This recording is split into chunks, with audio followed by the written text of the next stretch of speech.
داماد جان همین یک صاحبی دو فرزند هستم، دو پسر دارم.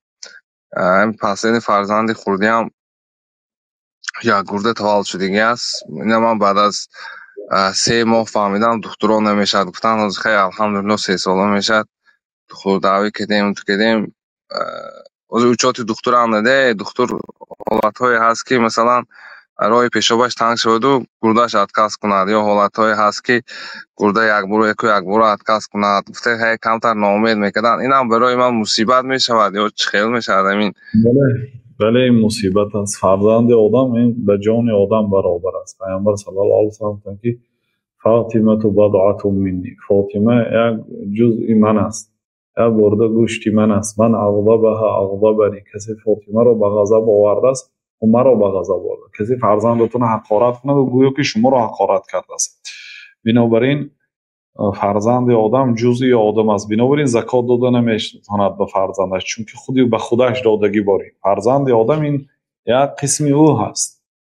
وقتی که فرزند بیمار میشد، پدر و مادر از همه شخصیتی که خودی از فرزند دیده بسیارتر عذاب میکشد و بسیارتر غم میخورد، این پدر و مادر است.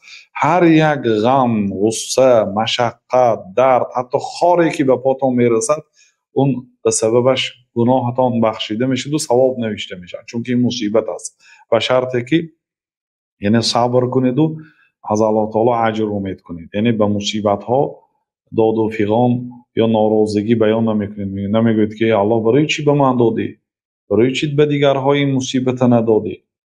شما شکر کنید که الله تعالی برای شما فرزند داده است. آدم ها هست که مثلا 80 سال عمرش گذشت ولی فرزند ندیده است. یعنی که میگن که به ناخونش زار است. یعنی که شما فرزند کامل دارید، خیلی گردش کم است و رزقش و عمرش در دست الله تعالی هست. شاید عمری دراز بیند. اگر رفت و مثلا بر وقتتر وفات کندم، خودتون آماده کنید که اون فرزند برای شما شفاعت کننده میشد روز قیامت. کسی فرزندش به بلاغت نرسیده از خودش پیشتر گذرد، اون فرزند روز قیامت وقتی که به جنت حکم می شود میگوید که من نمیدارم تا اینکه پدر و مادرم همراهی من ندارد. فرزندتان بر فایده شما میشه. پیامبر صلی الله علیه و سلم 6 فرزندشون با دستشان خودشان به قبر موندن. از 7 فرزند 6 تاش در حیاتشان گذشت. حالا اون اون کس حبیبی الله تعالی، خلیل الله تعالی، از همه مخلوق دوست داشته ترین الله تعالی هست، لیکن الله تعالی برایشون همینه روا دید. بنابراین دنیا بی مصیبت نمیشه، بی بلا نمیشه. برادر صبر میکنه. الله تعالی ایوزی نیک و شفای کامل به فرزندتان دهد.